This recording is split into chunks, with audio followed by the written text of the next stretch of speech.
Darıxır xatirələr, mən darıxdığım qədər. Darıxırsanmı sən, darıxırsanmı sən? İndi tək tənha qalıb, keçmişi yadına salıb. Darıxırsanmı sən, darıxırsanmı sən? Məndən bu ürək səni soruşur. Kim görürsə tək səni soruşur. Hər yağan yağış səni soruşur. Hər əsən külək səni soruşur. Darıxır xatirələr, mən darıxdığım qədər. Darıxırsanmı sən, darıxırsanmı sən? İndi tək tənha qalıb, keçmişi yadına salıb. Darıxırsanmı sən, darıxırsanmı sən?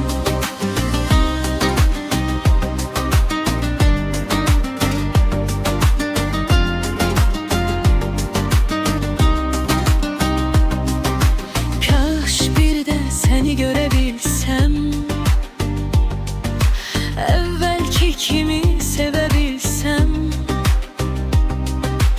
Əllərini tutub qucaqlayıb, sənə səni sevirəm deyə bilsəm. Darıxır xatirələr, mən darıxdığım qədər.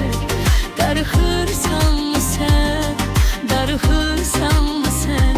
İndi tək tənha qalıb, keçmişi yadına salıb. Darıxırsanmı sən, darıxırsanmı sən? Yoxdur səndən xəbər ömrüm, öldürdü məni kədər ömrüm. Artıq hər şeylə barışmışam. Sən xobəxt ol yetər ömrüm. Darıxır xatirələr, mən darıxdığım qədər. Darıxırsanmı sən, darıxırsanmı sən? İndi tək tənha qalıb, keçmişi yadına salıb. Darıxırsanmı sən, darıxırsanmı sən?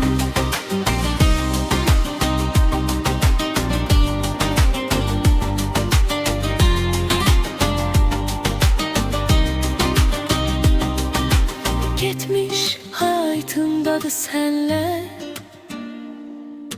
Dərd sevgilidir indi mənlə. Bu nəğməmizi sənə yazdım. Darıxırsansa aç dinlə.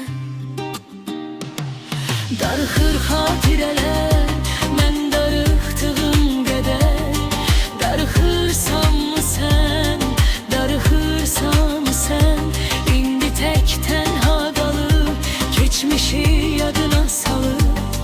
Darıxırsanmı